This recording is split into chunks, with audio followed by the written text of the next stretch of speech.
At IKEA, your dreams can come true. Well, maybe not the ones where you're being chased by a monster. We're talking about kitchen dreams. And there are IKEA products and solutions for all of them. Whether it's a whole new kitchen, a statement glassware set, or just new cutlery. If you got big dreams or small dreams in any size of budget, IKEA can help you bring them to life. Visit IKEA.us/dreamkitchen to learn more. Dream the possibility. Instagram teen accounts have automatic protections for what teens see and who can contact them, plus time management tools. And Instagram will continue adding built-in safety features to help create age-appropriate experiences.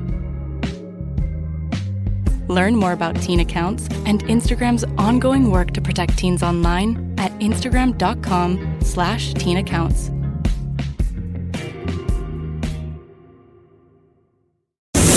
Welcome to your personal briefing. The Full Court Press is on the air. Sponsored by the Tunnel to Towers Foundation. Now, here's Sean Spicer. Welcome back to Full Court Press with Sean Spicer. I'm your host, Sean Spicer. Good Sunday morning to you. As promised, I've got some new poll numbers. Well, I don't have them. I've got the man who has them. Brent Buchanan is the president of Signal Polling, one of the most accurate pollsters in the nation. They were the go-to firm for so many media outlets looking to know where the numbers really were. Brent, good morning to you. Thanks for joining us.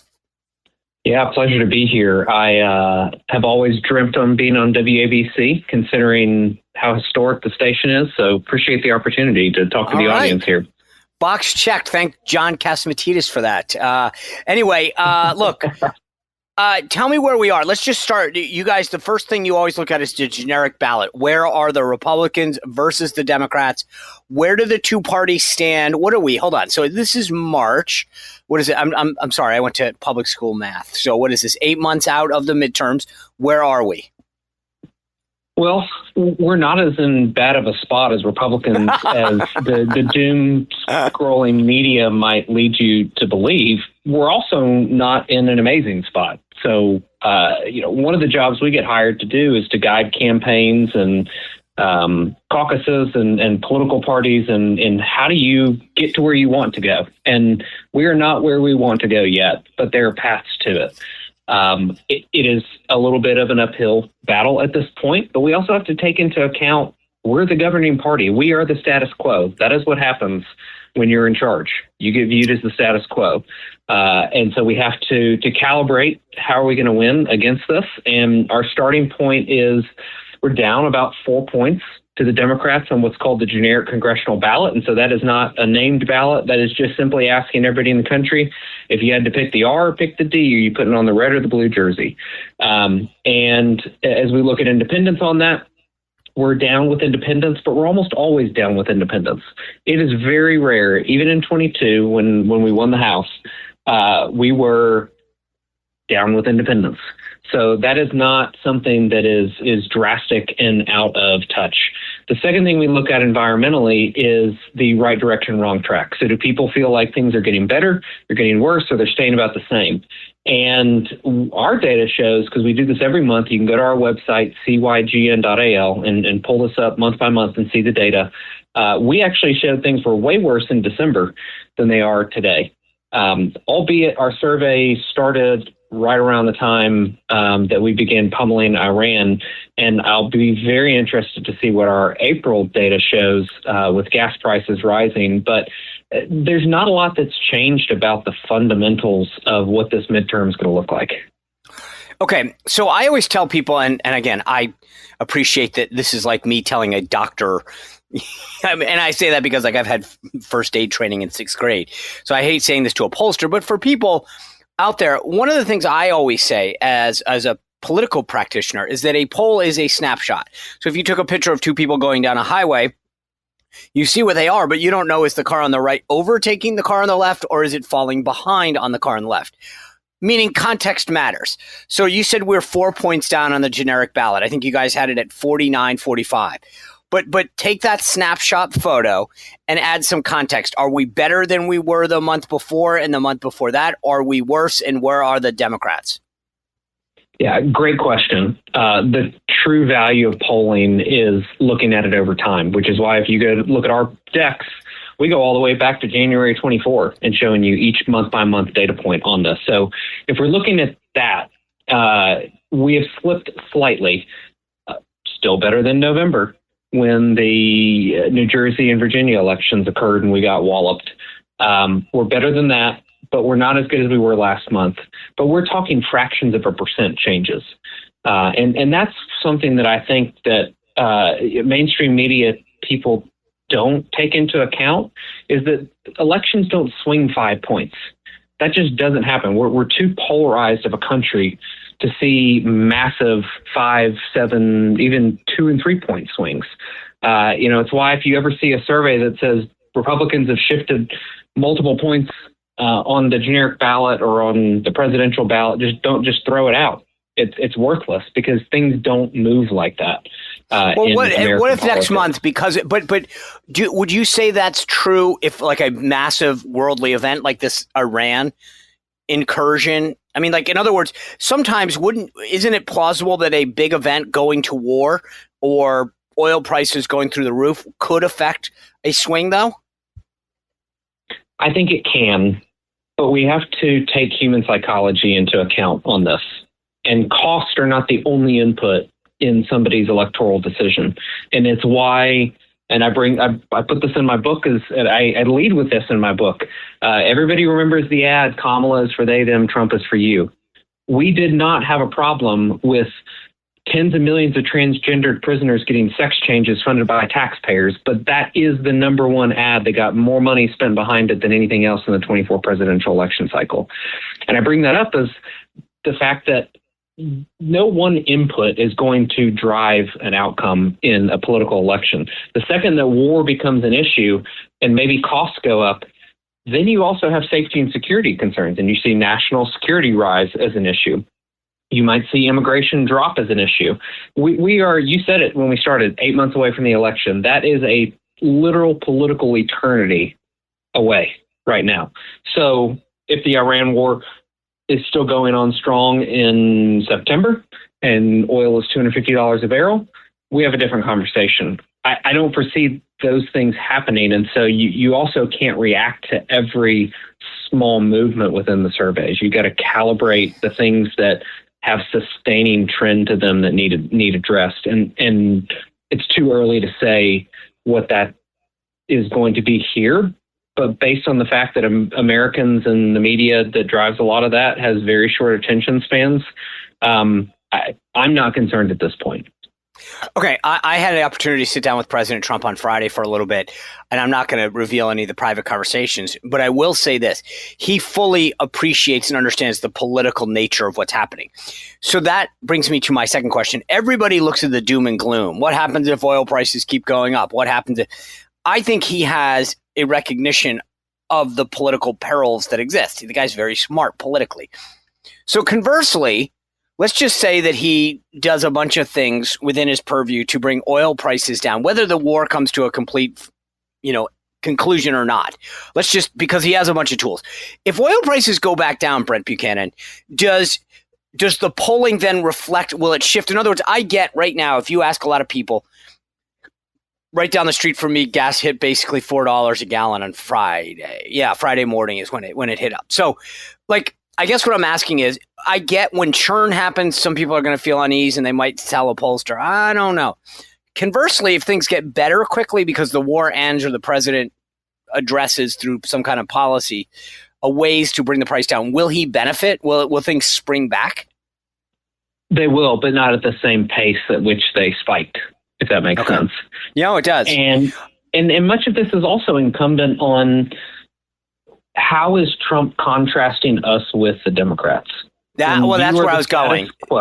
When you are the status quo, you have to present what the alternative is to the status quo, and that has to be worse than the status quo.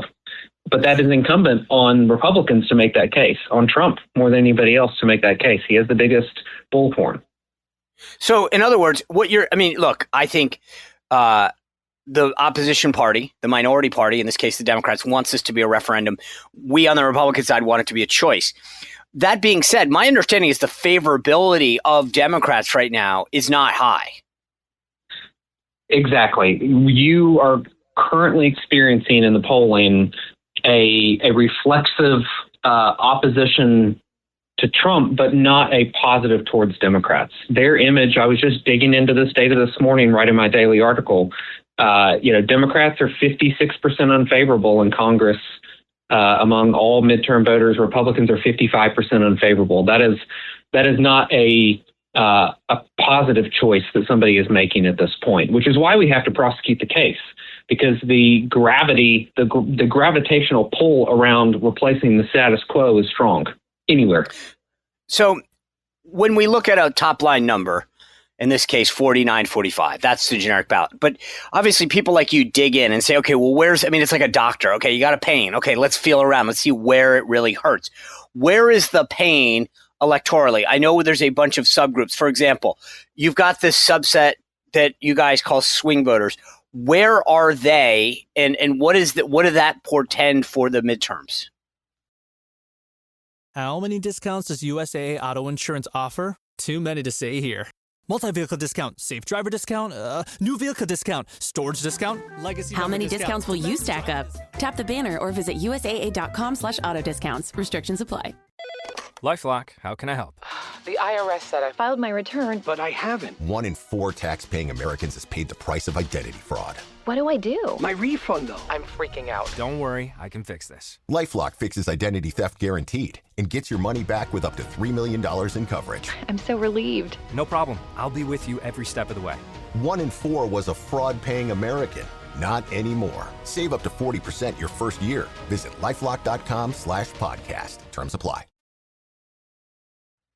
Great question. So right now, swing voters, which we have as a group of people that are not fully with the Republican, not fully with the Democrat, or they're undecided, because nobody can tell you, hey, I'm a swing voter. So we use that as the proxy, and it's tied, highly undecided, as you would expect, but tied. That has shifted from that group leaned more Republican. So this growth that both parties saw in their generic ballot standing from February to March, a few more people sorted into the Democratic column from the swing voter column. But if we're looking to diagnose what is the larger problem that Republicans have to address and where are the opportunities, it is almost exclusively with voters under the age of 55. I just did an analysis this weekend looking at our exit polling that we have of 9,000 people who voted in the 2024 presidential election. What vote choice did they make? Harris, Trump, or a third party? And then where are those demographic groups today on the generic ballot?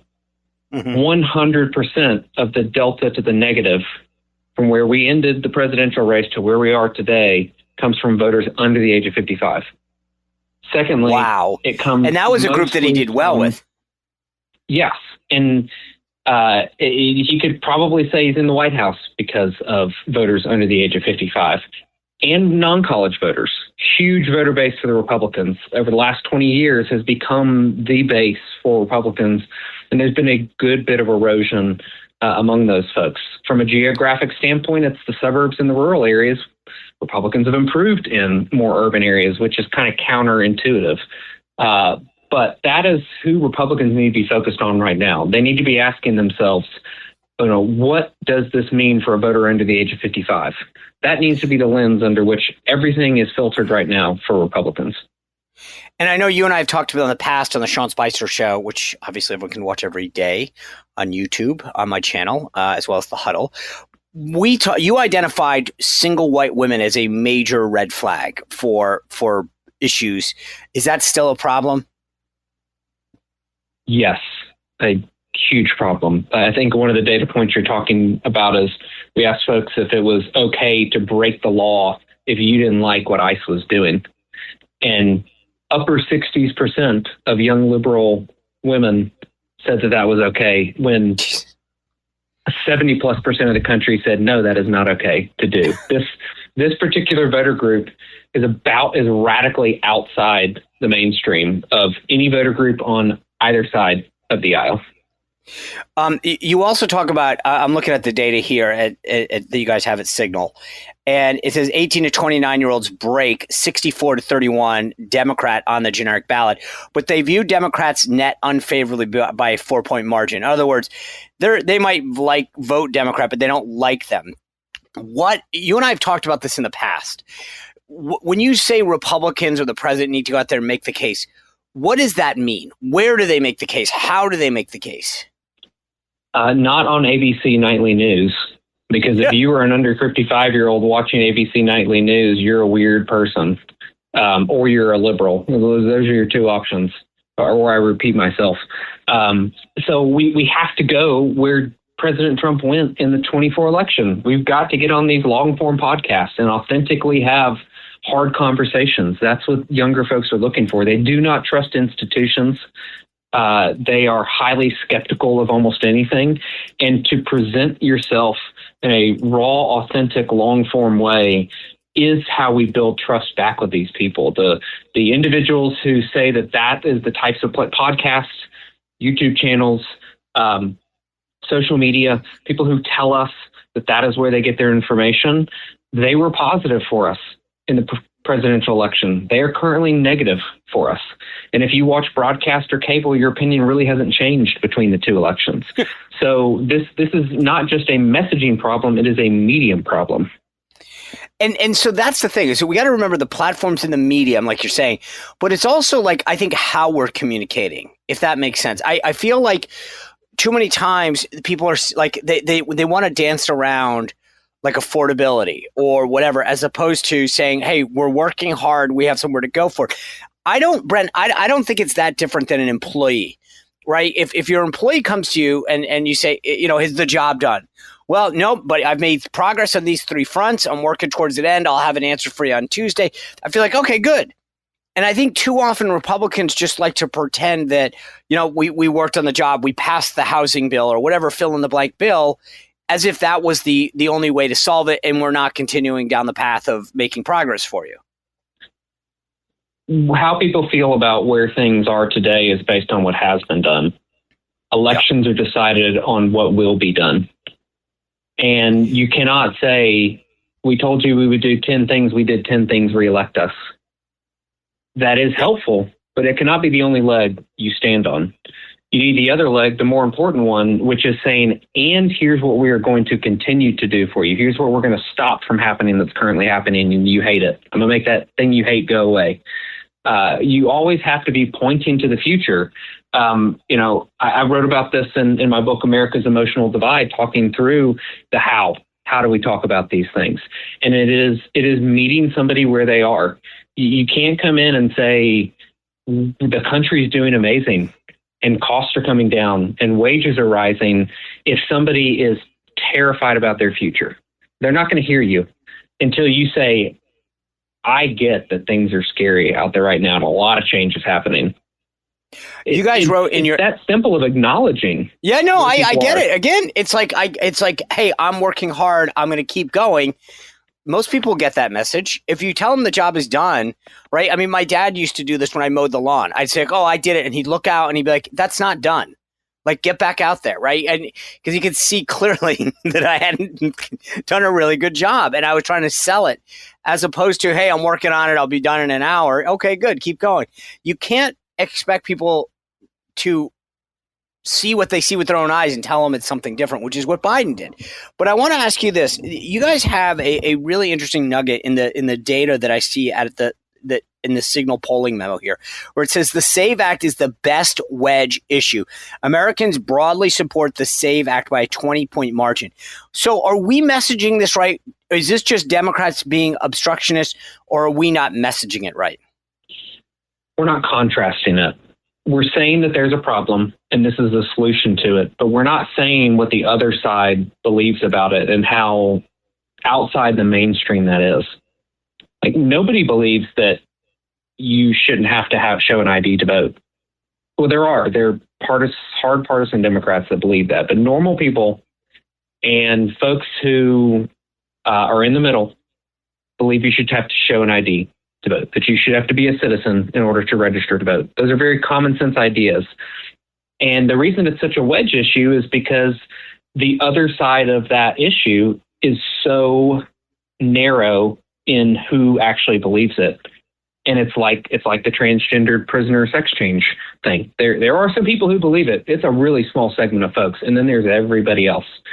And we need these types of issues, but we have to prosecute that case with the voters and contrast it in a way where it is super clear. Republicans have this common sense approach to ensure that your vote will count and not be canceled out by an illegal alien or somebody who is claiming to be another person and voting more than one time. Like we can't afford that to happen. The Democrats are in the way. They want that to happen.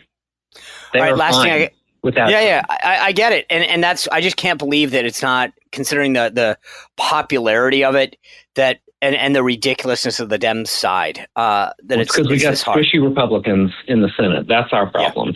Yeah. I'm with you on that. Last thing I want to ask you, I got about 30 seconds left. President's making the case, largely that Iran is a threat, that they had a nuclear weapon. Does that message sell? It sells for those who were already in our camp. The threat is so far away, and they haven't seen the problem with it. Here's the real issue. For 47 years, nobody had the guts to do anything that Donald Trump just had the guts to do. And there are some repercussions for dealing with a 47-year-old problem. Okay. I get it. And that's why, again, so much of this stuff, maybe I'm just, I think so much of this comes back to messaging, getting out there, selling it, going to the right places, because I think we're right on the issues. Anyway, Brent Buchanan, Signal polling, all of the information that we found, guys, that we just talked about is available on Signal's website, and it's cygn.al. cygn.al. Brent Buchanan, thanks for being with us. We'll have you back soon. You guys are listening to Full Court Press with Sean Spicer. I will be right back here on WABC. This is Full Court Press with Sean Spicer. Sponsored by the Tunnel to Towers Foundation on 77 WABC.